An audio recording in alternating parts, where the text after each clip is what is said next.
It's your boy G, your brother, your friend, and we got a special episode. We talking to Brother Tony. How you doing today, Tony? I'm good. How about yourself, bruh? I'm good, man. I'm blessed, black, and highly favored. All right.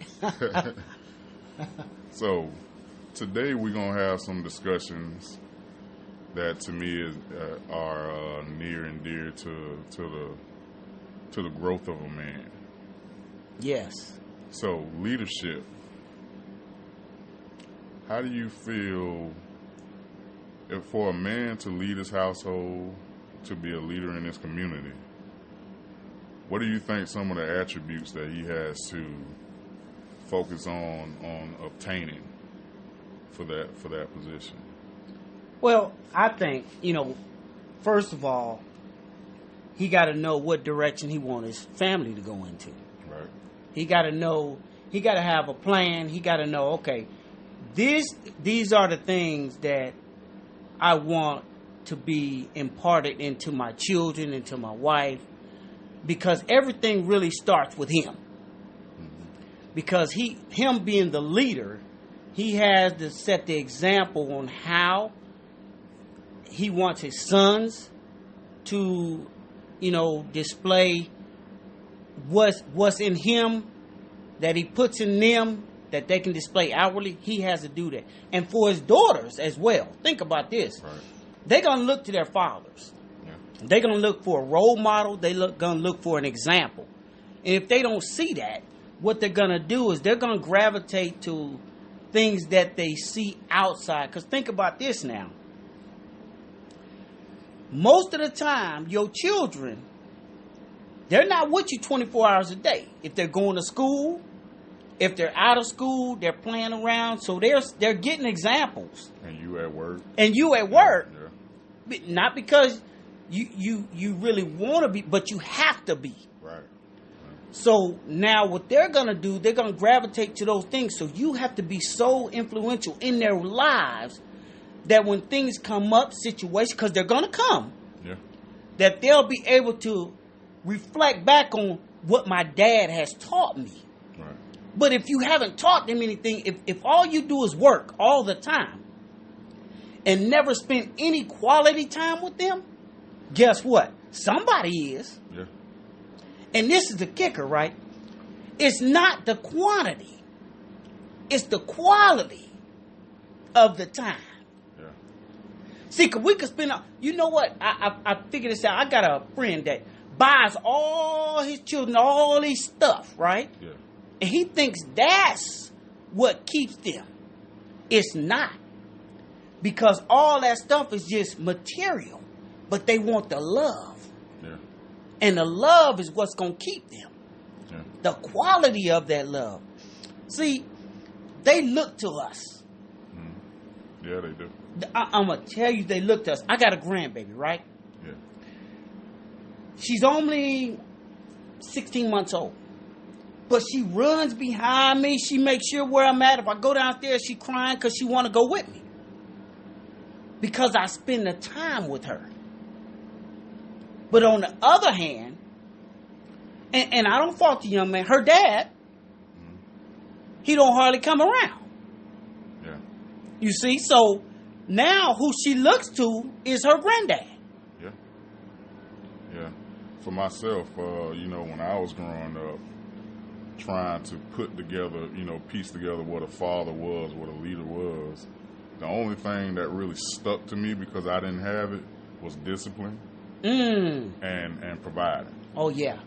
In my mind, all the way till I was 35, that's all I thought I had to do good. Wow. The rest of it, like having fun, I paid for your Six Flags. I paid for Disney World. I'll get you your Jordans. I'll get you your clothes. But I'm not going to the store with you to get those clothes. Right. I'm not going to Six Flags with you. So in my mind, what I was taught is all you had to do is buy it. Right.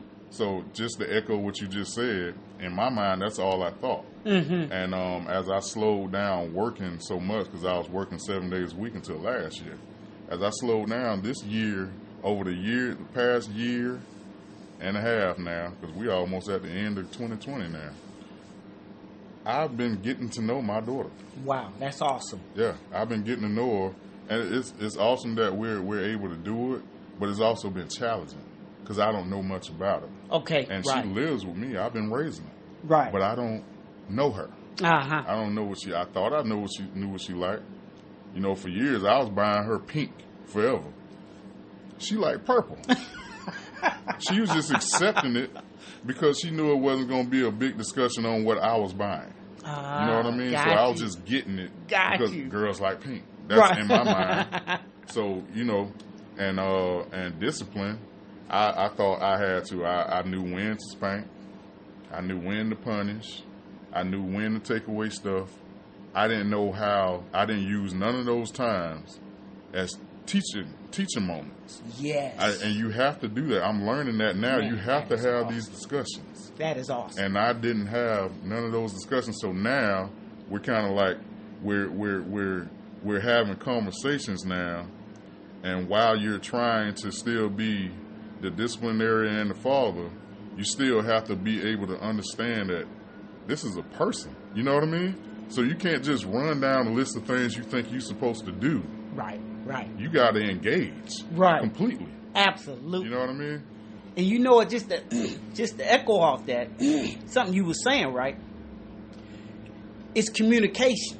Yes. Communication was a big key to that. You said now y'all talking. Right. And now you're figuring out what she really likes. What, you know, because if they can't come to you and talk to you, they're going to talk to somebody. Right. And you want them to be able to come to you first, no matter what it is. Or even worse than that, what I found, they not talking to nobody. They're keeping it all inside. And that's worse. You absolutely right. That's so hard to unlock. You absolutely right. Because you know what it does? It really destroys them from the inside out. Because what they have, we all have this soul that's in us, right? Mm-hmm. That once it gets so backed up and bogged up, somehow it has to come out somewhere. So it's going to come out in one form or the other. But what we want to do is make sure they have an outlet to be able, like you said, not to keep it in, but to have an outlet to express to us what is it that they need. You know, I got a son. Now, it's kind of important. He's going to have another child. Now, we didn't know about the child until recently. And we're wondering why he didn't come to us. Because someone won't come to us because they know some of the things we stand for.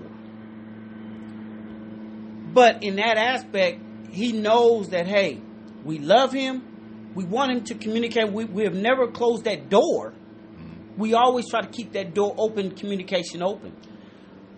And really don't know why he didn't come to us. But he figured that I don't want to disappoint my parents.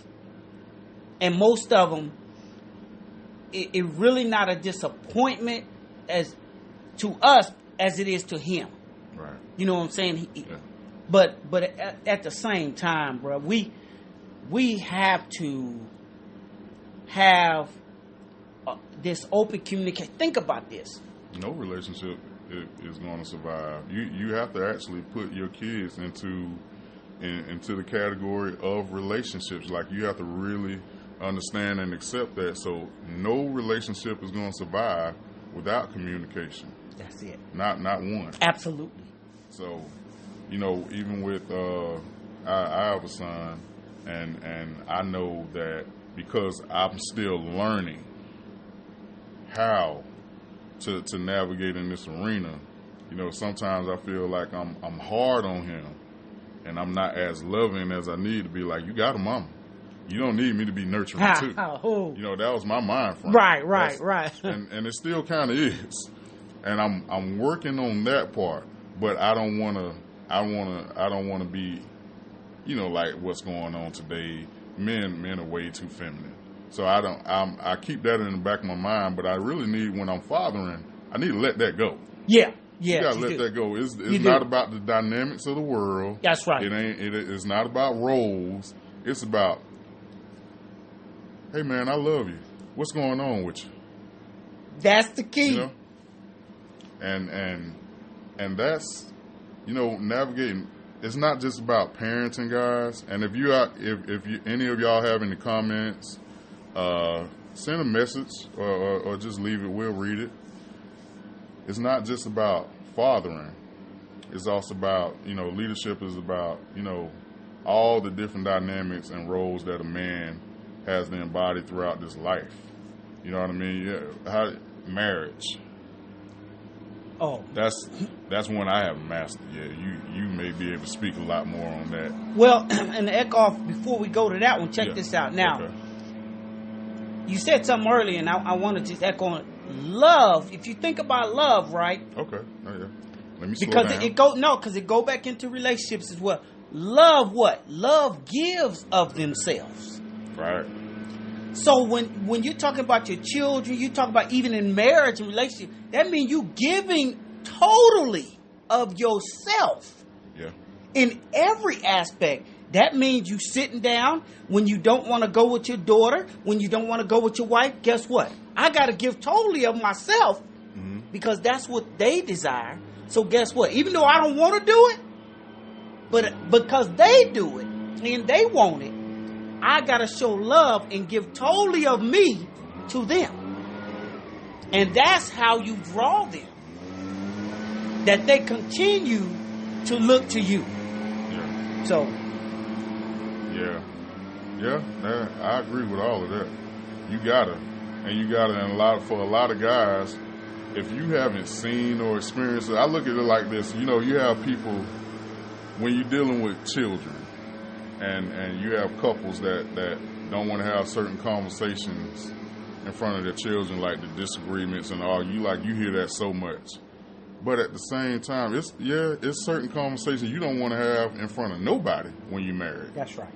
Like, period. But a lot of times, if you're not teaching your children how to disagree, you know what I mean? If you're not teaching them that, when they get older, they don't know how far to go with an argument because they never witnessed it. They didn't see mama and daddy get back together, make up after or agree to disagree. They didn't see that happening. So when y'all go behind these closed doors and you decide, well, we're going to shelter them from this, everything essential that we shelter our kids from, it blows up later on. Like now you got somebody that don't know how to have an argument. They don't know how to have a conversation with another adult and it not be, them agreeing. You know what I mean? Right. And you got to have that. What do you think about that? That you know what? That's awesome because I can tell you a good example, right? My daughter, me and my wife been married for 35 years. So my daughter is 27. Right. So she stays with us. She seen one day, she said, I don't like the way, she called us downstairs. She said, I want to have a conversation with you and mom.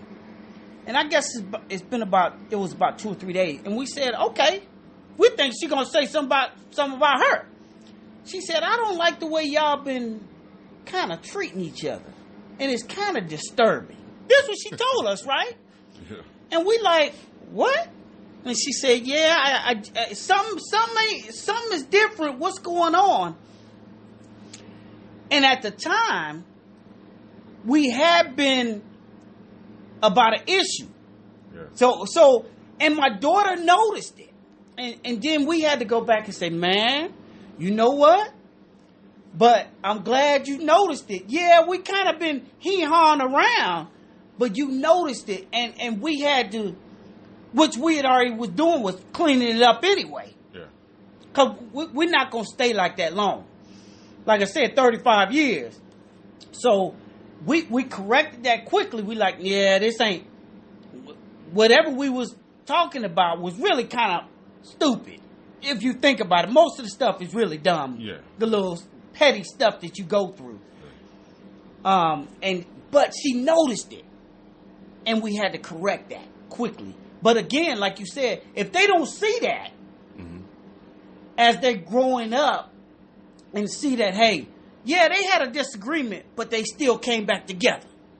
If they don't see that, like you said, they don't know how far these things should go or when it should cut off or it shouldn't be like this. But guess what? She know we've disagreed before, but it never went that long. So she noticed that and said, wait a minute. Yeah. Something's not right. So that lets you know that she got that. She got it. And in her relationship, she knows it's not going to go too long. She got it. Yeah. Yeah, that's awesome, man. That's awesome. 35 years. Yeah, 35. Wow. I went on 2 dates before.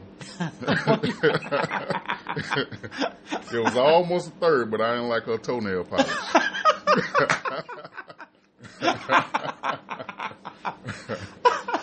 Yeah, it's so many different levels to things, and I think sometimes we just overthink things.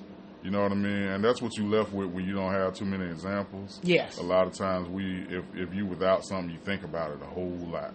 You know, you got all these different ways that people want to date. They believe that you got to be this, and you got to be that. You got to have this right here. Like a lot of times, you know, and you know, by being married for 35 years, you can't come in thinking that you're going to have the mate of your dreams the first week. They're not going to have all the attributes you desire, you know, that first week. So as I know a lot of guys feel like, you know, just sticking with the whole leadership thing, when it comes to paying bills, you know, Pop had really, really put it on me. I came into my walk with God thinking that the woman got to work. If she my wife, she gonna work. She gonna pay some of these bills. And then as I'm referring to a series of Bible studies that we've done, you know, talking about leadership for men.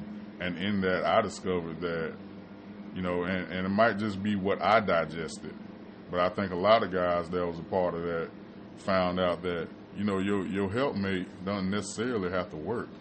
You know, she's there to help you, but the main provision comes from the man. And that was a lot for me to digest, you know, because I went into it with the mindset that we split the bills down the middle. And then you thinking about, you know, the roles. I like, when it comes to manhood, I like paying attention more to the details in Genesis. Mm-hmm. Instead of going throughout the Bible searching for things to try to piece together what I think he's trying to say what a man is. But when he said it was subtle, like, this is it. It's not no big fantasy of what it is to be a man. Provide, Lord over and be a good Lord over your house, over your family. You know what I mean? Yeah. I believe that. You know, in our dynamic, my family dynamic, my wife and I, she has never had to work. Mm-hmm. She has worked before, but we had an agreement. We sat down, again, communication. Right. We sat down, and when we first had our first child, we said, listen, we want to be able to instill in them our values, how we do things. Right. We don't want them going off. Now, that's not saying that has to be the case in every household. Right. It's not a cookie-cutter situation. Absolutely. Right. So we agreed, and she stayed home and raised our children. And I made sure that all the bills are paid, everything, so she didn't have to work. Now, when they got old enough, where they were all going to school, she decided, because it was her decision, I want to go get a job because I don't want to stay in the house. The children at school, you know, so she went and got a job. And that was great. And she did that for a couple years, and then she decided, I don't want to work no more. And I was like, fine, because what you were doing anyway, the money was just going whatever you want to do with it. Right. Because you didn't have, there was no obligation on her part to pay anything. Right. And it has been like that for 35 years. Right. So that kind of takes care of the things that, outside of necessities, like you want a purse, you want to go to the store, you want to, you know what I mean? You want to get some extras. Right. Yeah. And then check this out. Yeah. And now she has what we call it her fun money. And the money just goes in her account. So that's her fun money. You go do whatever you want to do with this money. Right. That's her money. Right. I don't need to touch that because everything else is taken care of. It keeps them satisfied. Right. You know what I'm saying? So if she didn't have that, that'd be another responsibility of yours. Absolutely. So that actually helps you when, you know what I mean, when they have that type of thing going on. I hear that. It's a lot of women that feel like for traditional, what I refer to as Genesis men, they take it the wrong way because you have a lot of guys out here that actually take on that role because they want to control things. You know what I mean? And a lot of guys do look at it like that. I've listened to guys like they don't want their wife to work or nothing like that because they want to feel. And it goes back to some kind of trauma in your childhood when you feel like you use your money as a weapon sometimes to control your relationship. Yes. You know what I mean? That's good. So that's my 2 cents on that. It's some guys. Let us know how y'all feel about that. With a lot of guys saying that in their relationship, they want it to be equal, and women don't fought for all of these rights. You know what I mean? I think throughout history in healthy marriages, it was always a partnership. You know what I mean? From what I've read and what I saw growing up. With successful marriage, what I thought was successful marriage, it seemed more of a partnership. Like if she wants to work, she can work. And if you marry a woman that's working, you can't just walk in the door and be like, okay, so when we get married, you stop working. No. You know what I mean? But if she comes in the door working now,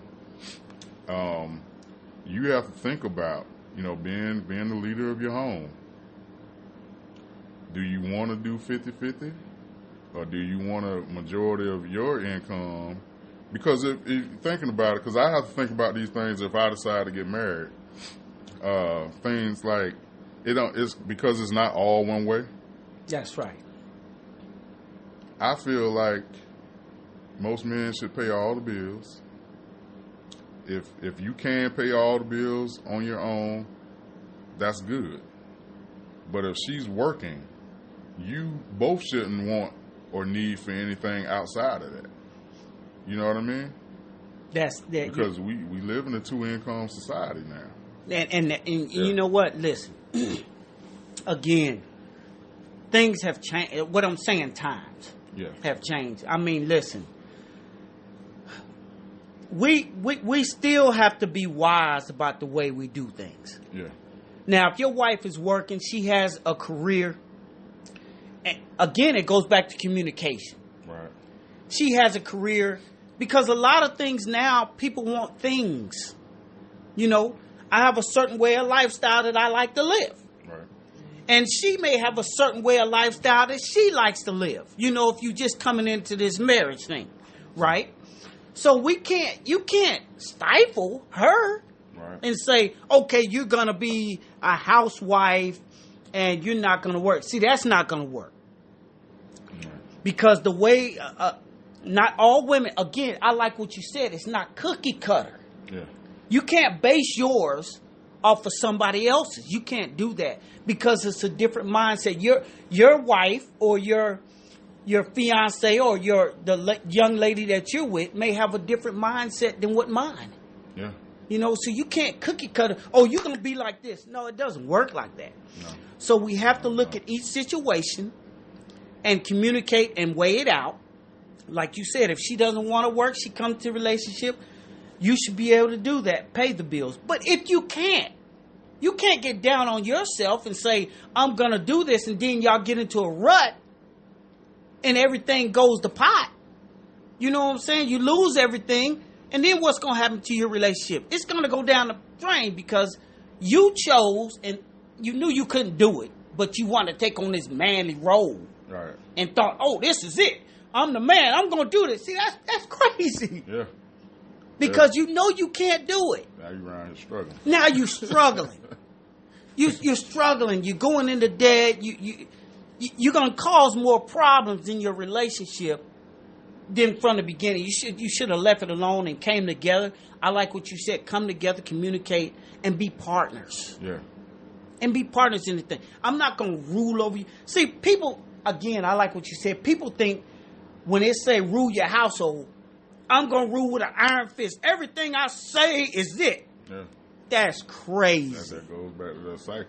That go back to a cycle. Something happened where you were voiceless. Yes. Or you seen some kind of what they call toxic masculinity showed to you when you were a kid, and you believe that that's the only way to do it. And a lot of guys have showed that. Yeah. You know what I mean? Or you might be, it's amazing what kids pick up, because you might just be a kid in the barbershop and you don't have a father, and you hear guys cutting up and talking trash. That's why we got to be mindful. Now, they might be playing. You know what I mean? When I get home, I'm going to tell her this and that. They not catching that everybody in the room, all the adults, are thinking that, man, he full of, he ain't going to talk to his wife like that. Yeah, we know your that's wife. True. You that's ain't gonna true. say That's that. right. But the little kid in there, that's right. He's like, oh, that's how I got to talk to my wife. Now he walking around with his chest out. You know what I mean? Now he's got all these horrible relationships because something that got stuck in his head when he was 10, thinking that that's the way you got to be. You know what I mean? Man. So as coming into leadership, that's still a finicky thing for me, because, when I think about it, you got the CEO of the company. He doesn't run the company alone. He got assistants, he got chairmen and all of that. And your wife is pretty much, in my mind, now this is just the way I look at it, because it makes sense to me this way. Now, if I'm the leader, now, my wife's the chairman or the CFO, you know what I mean, the co-founder. So, ultimately, if I see us going down the wrong path, I'm going to have to put my foot down and say, baby, we're not doing that. You know what I mean? But at the same time, she's not voiceless to that. There might be some ramifications to that if I say that. You know what I mean? There might be some rough days in that house because she really want to go this route. Right. And I'm like, okay, well, we only bringing in $3,500 a month. We not finna spend the whole $35 a month because you want to live like the Joneses. You know what I mean? So at this point, I'm like, right. Hey, back up a little bit. Let's live off one income. Right. You know what I mean? Right. And the rest of it, we can invest and we can live good and all of that stuff. But to my main point, that's just some of the things I think, fellas. I don't believe in spending both incomes on your overhead every month. I think that's just ridiculous. Sometimes you just gotta. You might want the $300,000 house, but the $150,000 house is more comfortable. You know what I mean? So you gotta think about things like that. You don't bring two incomes together to struggle. Right. You shouldn't be doing that. But to the leadership, how does that veto button work? Should you have a veto button, or should you really just be thinking just organically about the situation? Like, for some guys, the leadership is I gotta play this thing like the coach. Like I gotta put you over here. You got to go over there. You know what I mean? And you have to do that in some shape, form, or fashion in your relationship. You have to do that, right? Because there still has to be a structure. Right. There has to be an order. There has to be a way that your family dynamic knows how it operates. You know what I'm saying? You can't just be all over the place. Now, when you think about leadership, right? Mm-hmm.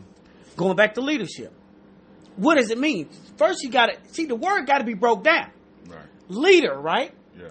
Is a person. If you look at leadership, it says being able to influence people or somebody or something to go in your direction, right? In the direction you want them to go.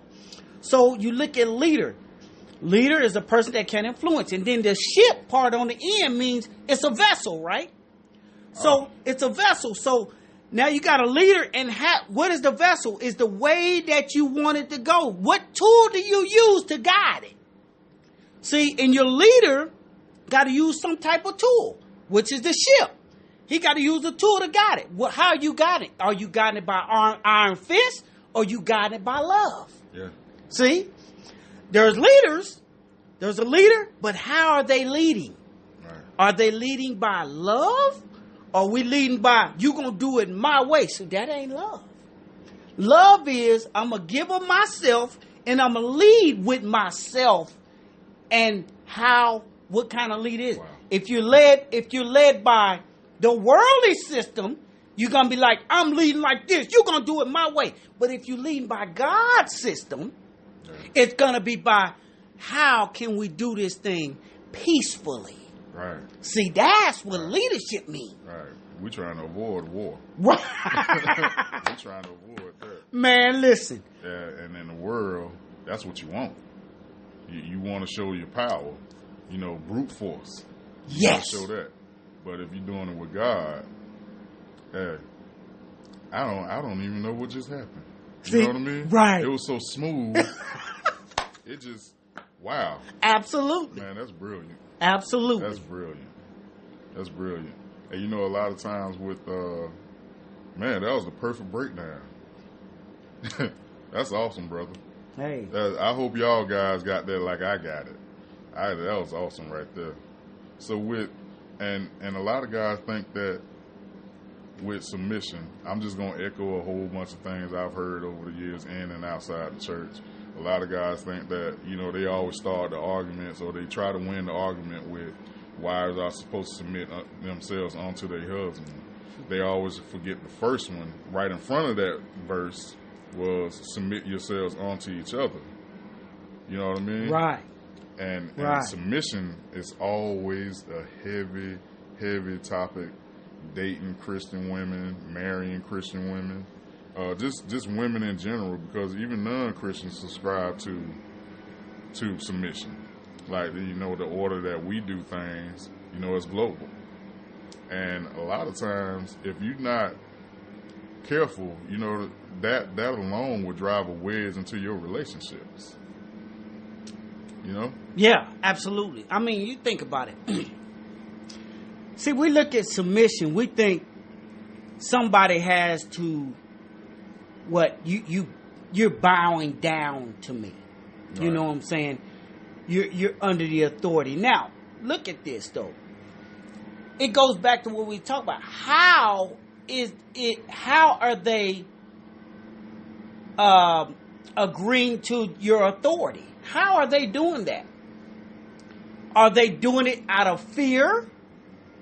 Or are they doing it out of love? See, it's the way that you bring it will cause them to submit. If they see that they're going up under the authority of what you have, they look and see, do you have their best interest in mind? Right.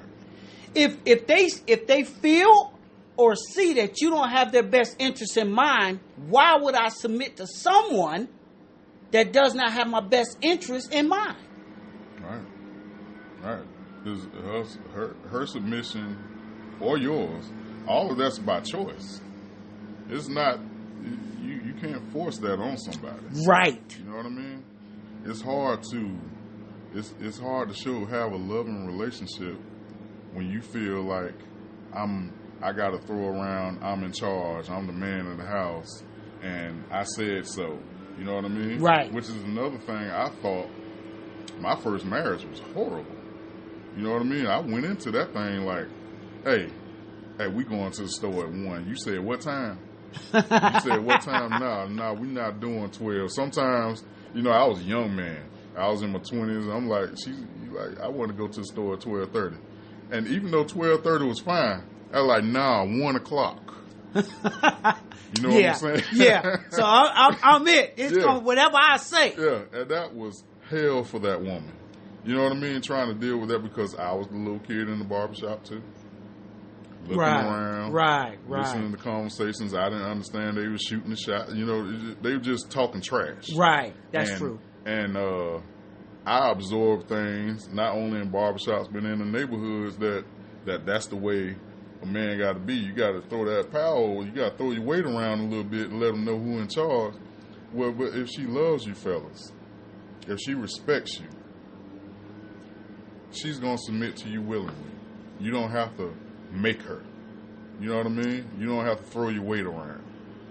And that's the beautiful thing about being with somebody and letting go all of that stuff, because when you mature and when you grow spiritually, it's still a battle. You gotta get Mr. Johnson and them out of your head. You gotta get everybody out of your head that's not doing things the right way, that taught you this toxic behavior. Right. You gotta throw that out, and you gotta start thinking about, well, for myself and for Brother Tony, I think I can say this comfortably, that when you looking at how Christ did things, being a leader and being a man, you want to walk that way. Yes. You want to separate yourself. That's right. You know what I mean? That's right. Now, when you look, you go back, what you're saying is awesome. When you look at submit, right, who are you submitting to? So first, as a man, who are we submitting to? Because you're submitting to somebody. You either submitting to what the worldly system has shown you, right, and you're carrying that out, or you're submitting to the godly system, what he's showing you. So you're submitting to someone as a man. So if you're submitting to God, if you're truly submitting to God, you're going to submit to and know, okay, the way he loves me and the way he treats me, I'm going to do what he asked me to do, which means he asked me to what? Treat my wife as myself. See? Mm-hmm. So he tells me to do that. So I'm going to submit to what he tells me to do. So therefore, when I treat my wife as I want to treat me, as I love me, and guess what? This is the kicker. If I don't know how to love me, I'm not going to know how to love my wife. No. So as I submit to God, then she will submit to me, because I'm going to treat her as I want to be treated. Mm-hmm. As I love me, I'm going to love her. So she going to see that same love, and she going to say, it's easy to submit. It's easy to go up under, because he got my what? My best interest in mind, because he loves me. Right. And he don't want to see nothing bad happen to me. Yeah. She can bypass that flesh, because she know ultimately she still submits to God. Come on! Say it again, brother. That's it. Yeah. You just, man, that's deep right there. Because ultimately you just said she knows that she's submitting to God, because she looks at you as who? As you submitting to God. So all she sees is God's love. Yeah. Yeah. So therefore she just falls in line. Yeah. Love your wives as Christ loves the church. Come on. Yeah. And ultimately submitting to your marriage and submitting ourselves on. That's all you're doing. You fall in that same charge. See? Falling right into it. Yeah. So ultimately, and a lot of words, well, in lesser words, I believe always that marriage was the first ministry. That combination of man and wife, that is the foundation of our communities. You know what I mean? And you think about some of the stories of how Jesus fellowship with people. You know, how he built the church. Those things were, if you want to have that kind of invitation in your household, or that kind of outlook in your household, you want to show that kind of love in your household, you got to think about how he did things. Absolutely. You know, absolutely. He treated the whole world like a church. Absolutely. You know what I mean? So if you're going to be following him, you got to understand, as we echo time and time again in this conversation, love. Yes. Yeah, that's all God is. That's it. So in your relationships, you got to echo that. You got to echo it. Yeah. Absolutely. Man, that's awesome. That is so good. Awesome. That's good. That's so good. Man, you brought that. Man, that's awesome. So with that being said, how in the heck do you get there? Now you got a lot of people who feel like, you know, we got free will. Yeah. But a lot of people still praying, especially in the church. Especially in the church. You got so many single women in the church, and you got so many single guys that belong to church, but they hardly show up. I might be one of them sometimes. Hey. But you got all of these people out here thinking that God is going to send them somebody without little to no action or work on their part. Yeah, and we know. Listen, in anything in life, we have to do something. What I'm saying is, we do believe that there's someone out there for us. Right. Everybody believes that. Yeah, 7.5 billion. Yeah, but this is the thing: we run into so many different roadblocks, and I say roadblocks, not really roadblocks, but it's things that stop us or hinder us from getting that mate that we desire. And I say that to say this. We see a woman. Most of our stuff is based on appearance, right? That's the first thing you're going to see. Listen, let's just be real about this. Yeah, I'm not going to look at a woman and just to be honest with you, if she looked like, she been hit in the face with a bag of nickels, and say, okay, that's who I'm attracted to. That's not going to happen. Mm-hmm. Most of the stuff we look at attraction, we may like the body. Yeah. Their body is just banging. Or their face or their hair. It's something about them that attracted us, right? But this is the problem. We get with them and we sleep with them from the jump. So therefore, what has happened is we have not become intimate. We say intimacy, most people say it's sex. But intimacy is a deep understanding of who they really are. And if we don't get a deep understanding of who they really are, we go into this thing just on a sexual thing and it doesn't work. Because sex will run out. No, you could do it for about a couple months, 2-3 months and think, okay. But after a while, you start seeing them on the inside. Yeah. And that it don't appeal to you anymore. No, the foundation weak. The foundation is weak. Yeah. Matter of fact, it ain't weak. There's none. Yeah, you can get that anywhere. You could get it anywhere. Yeah, that's not nothing special. If you gave it to me that fast, ain't nothing special about it. Say it again. Yeah, and I like how you said that about. I always use the whole. Love is when the physical transcends a more spiritual understanding. And that's you can't really get love out of lust. You know what I mean? That's right. You can't really pull that out of that. That's correct. When you start loving somebody, the type of intimacy that you want then, that's not nothing like when you first saw. You know what I mean? Right. That's not like when you see the little cute girls walking down the street, you want to honk your horn and stuff like that. It's not like that. That's purely physical. That's only lust. Yes. And you can't build nothing on that. That's true. And when you go to love, that means I don't care if we not doing none of that. I still got to be around you. You know what I mean? And how do you get from just dating and just kicking it? Like you got 40 and 50-year-olds using language like that now.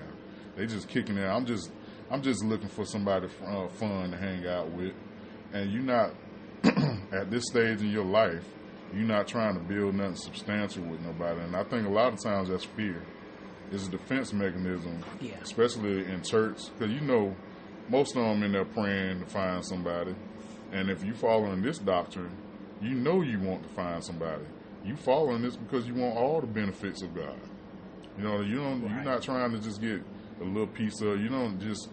How you gonna find the salvation that you're seeking if you still out here? You know what I mean? Just dating like the world date. Right, and that's something you said. Is dating like there's a standard that God has, right? So, like I said, what happens is even in the church. There's a standard. They know it. But what happens is a lot of times we in the body of Christ don't abide by it. Now, I'm not saying everybody, Right. but I'm saying most people, they get caught up they put themselves in position to listen, if you're weak in the area, right? If you're weak and you want sex, and you're weak in that area, and you get with a woman, and you're trying to hold yourself to not do that with that woman, right? Because you're trying to uphold the standards that God said, okay, when you get married, then you can do this. But then you're kissing. Now, kissing, it's gonna happen. It's gonna happen, man. Listen, it's gonna lead. Then you're gonna look up, and the next thing you know, your clothes off. It's a gateway to the doorway. It's a gateway. Yeah. So why do you put yourself in that position? If you say that you're a man of God, and she says she's a woman of God or whatever, right? And you say we're gonna hold ourselves till we get married, and she's steady forcing on you, something ain't right. Because what do we look for in a relationship? We look for trust, right? Mm-hmm. We look for communication. We look for these things, that honesty, right? So I say I'm this, but then I show you something different. From the jump, what has happened? You show me that you ain't what you say you are. Yeah. So what should you do then? You know it ain't right from the beginning. You need to run. Yeah. But most people ain't doing that. They say, hey, she gonna give me, hey, look. Yeah. From the beginning, when you start sleeping together and you claim your walk, and I'm not perfect. I know I've made this mistake. And none of us are. And it's a lot of times, if you stay single too long, you're going to have a lot of mistakes. And the problem with that is because we're in this walk. We're in this relationship with God. And we're trying to do right. We're trying to, be the men that we're supposed to be. But we're still dating the way that we did prior to this relationship with God. And that's where there's not a lot of focus in that area. It's a lot of times it's hard. It's hard. It's hard to even have that conversation with another Christian man because both of y'all might be messing up, but we talking to each other like we talking around it. Yes, like absolutely. We're not really going to say that, hey, man, that girl from church that I went on a date with last Saturday, we went back to her house and, man, I can't call you and say that. You know what I mean? It's hard for me to have that conversation with you, but now I'm thinking about being judged. Yes. I'm thinking about being That's condemned. right. And if the cat's out of the bag that I've had these type of relationships and these kind of activities with women, I'm thinking that, okay, once it's out of the bag, I ain't saved no more. And we lose a lot of people that way too because they think it's over.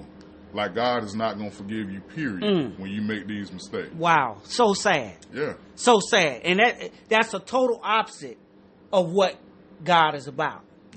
Yeah. Because we all mess up. And we're going to continue to mess up. But the thing is, as we mess up, we go back. But we try to not do those same things over and over and over again. You see what I'm saying? Mm-hmm. We can't just continue to keep doing that. We learn and we put ourselves not in those awkward situations anymore. Because we're going to mess up. Listen. And that's why His grace is there for us. His grace ain't that, oh, you just keep doing it. I keep going back, ask for forgiveness. Yeah, He gonna forgive you. But if you're truly serving God and you're truly striving to serve God, guess what? You will have, He's not gonna condemn you, but you will be convicted in your spirit to say, listen, man, something ain't right about this. I gotta stop this. Yeah. Because if we believe something, right, that means we follow. A good example. You believe that chair would hold you, right? Yeah. If you didn't, you wouldn't sit in it. Right. So you did the action is, I believe it, I'm going to sit in it. Same thing for your spiritual walk. I believe what God said that He can keep me, so my belief is going to produce an action to help me not do that. When I see it coming, I'm going to draw away because I believe that He said He will keep me. So what about the brothers that just struggle in that area, probably since they walk began? You know what I mean? It's an ongoing thing. I want guys to know that they need to stay encouraged, you know, in that area, that eventually you're going to win. You're going to just keep going. Don't walk away from it. Keep going. Yes, because that's what they want you to do. To walk away and say there ain't no hope. Oh, he got a name. They the got devil. a name. Devil, yeah. The devil wants you to walk away and say there ain't no hope. Yeah. Because I continue to do it over and over again. But listen, when you accept Christ, guess what? He said you're a new creature, right? Mm-hmm. It's not by your actions. It's by what Christ has already done for you. When you accept Christ, you become born again. He said you're righteous. Not by what you do, but what he has already done. All right. See, your actions don't define who you are. Right. But what the enemy wants you to say, oh, look what you've done. Because what did he say? Who's the accuser of the brethren? The devil. He going to accuse you. God ain't going to accuse you. All he going to say is, he going to look down and say, oh, you've been covered. You already covered. Now, son, just don't do it again. Then guess what? You go right out and you mess up again. He can say, but son, I still love you because I look down and all I see is my son. All I see is you been made righteous because of my son. What you done, your actions, is not who really you are. So what you start doing, brothers, every time you get ready to mess up, you say, I'm the righteousness of God in Christ Jesus. Every time. When that thought comes, say, I'm the right. And even when you mess up, say, I'm the righteousness of God. I got to do better because I'm righteous. And your righteous speaking will change your behavior. Right. And on another side of that, don't start thinking that it's okay when you fall. Correct. Don't think it's okay.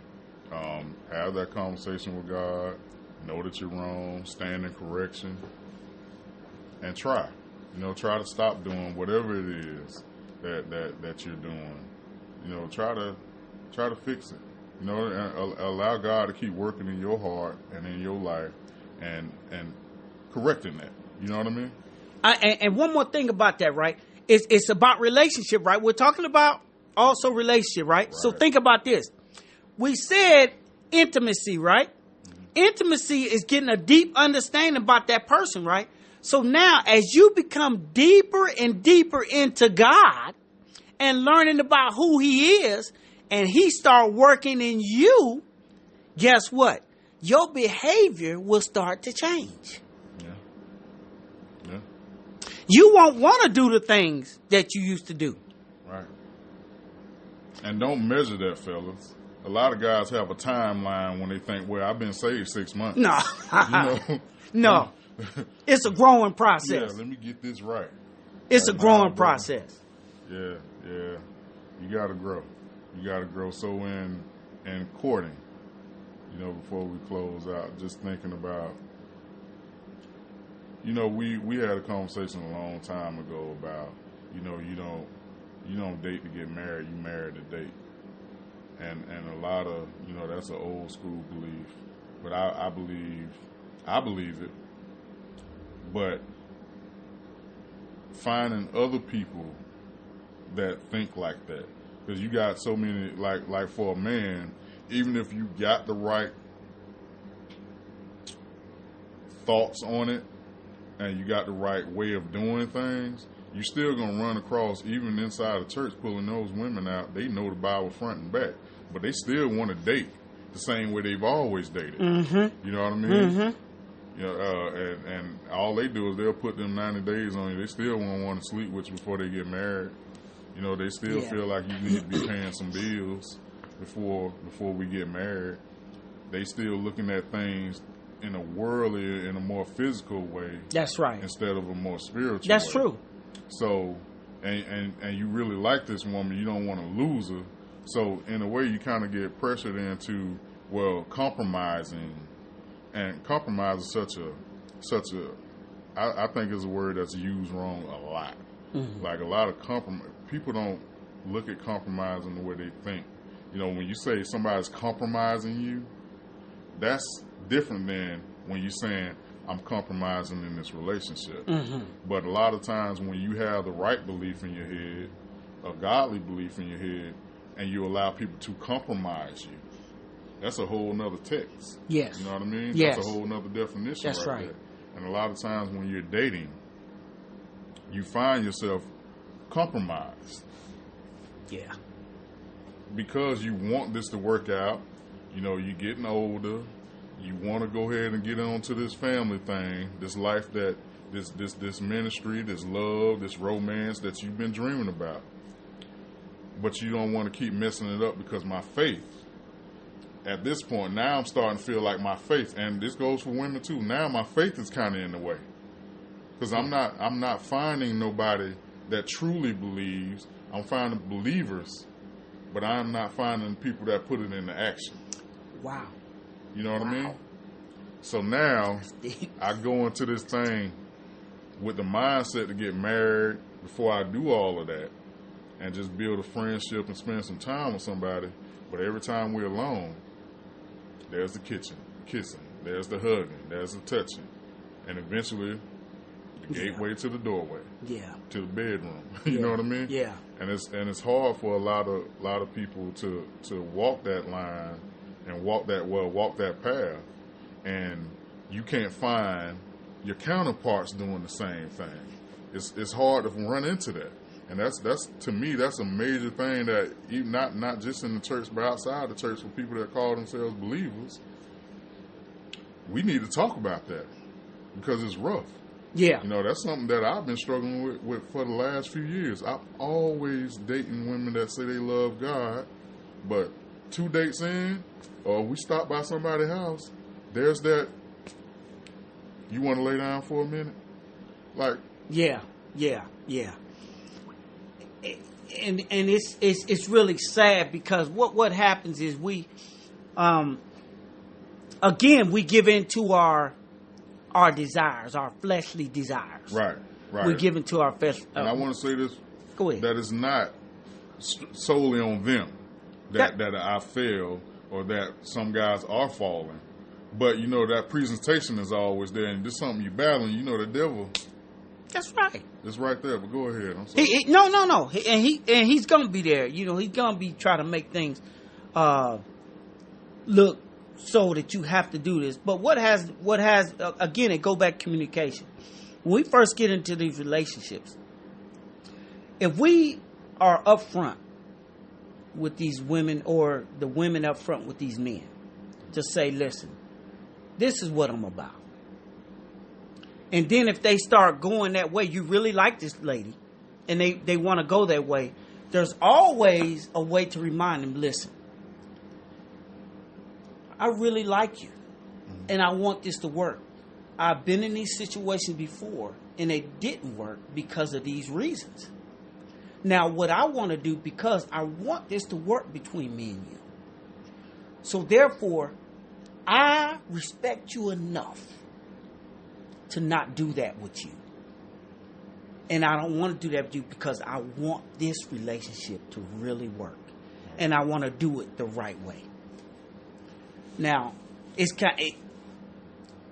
if she's not down with that, guess what? She's probably not the one for you. True. And if you're not down with what she's saying, you're probably not the one for her. But there's somebody out there for you that will. And I like what you said. We've been looking and these things still ain't coming. It's been years, you know what I'm saying? Because they saying they one thing, but they showing another. Mm-hmm. But believe me, and that's what the enemy wants us to think, that there's no one out there that gonna uphold to the standards. Right. But there is. Yeah. But guess what? As a man, we still got to be the one strong to say, I'm going to stand strong and stay on the path which God has had me. Because I'm going to tell you, even though you mess up, you can stop and reset, and it'll be just like you ain't never had it before when y'all come back together. That's awesome. Yep. You can stop and reset. Yeah. Yeah. And I was actually gonna say that because some people have found that that marriage, that relationship, that lasts through the test of time, but they fail, during the courtship phase, and that doesn't mean that necessarily you can't repair that and you can't get on the right track. That's right. That means that that y'all got to have this conversation. That's communication. Right. That's right. You got to communicate that that we need to, in order for us to sustain the relationship that we want ultimately, we got to cut some things out. Absolutely. You know what I mean? Absolutely. Oh, that's awesome. And on that walk, guys, if the whole, I want to gut punch him just a little bit. The whole, I'm just dating and hanging out thing. We need to kill that, because ultimately the things that you want to go on vacation, but when you're on vacation, you're looking for women.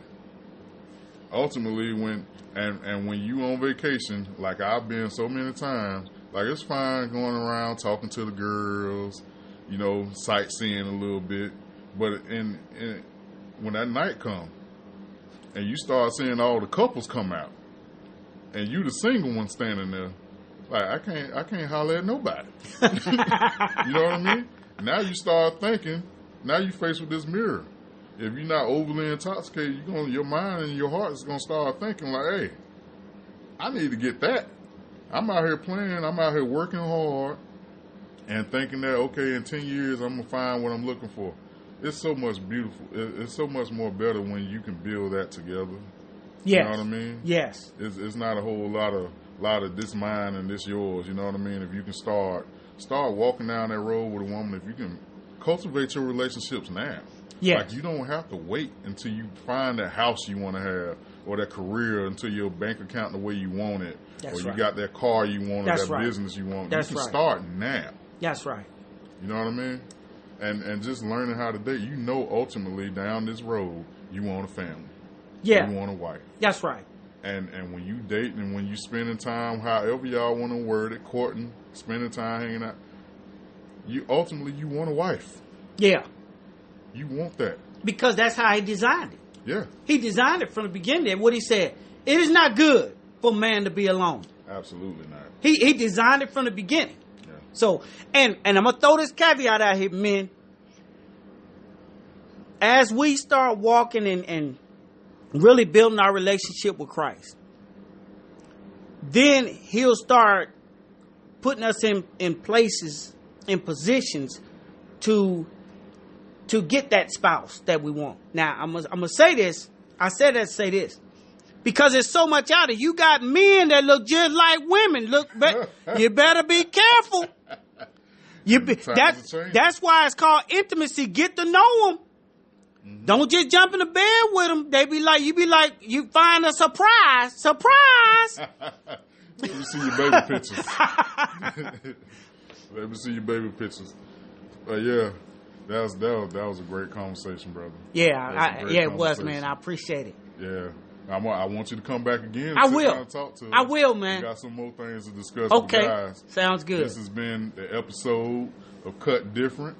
An intimate conversation with my brother. Yeah, man. Appreciate you, my brother. I love you, man. Love you, bruh. All right, guys.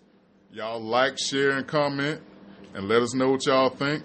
Go to the Facebook, go to the Instagram. We on Spotify and Google Play. And YouTube. I was about to say I got to mention YouTube. There's no video, it's all audio. But y'all like it. Share it. Comment. All right, y'all. Be blessed.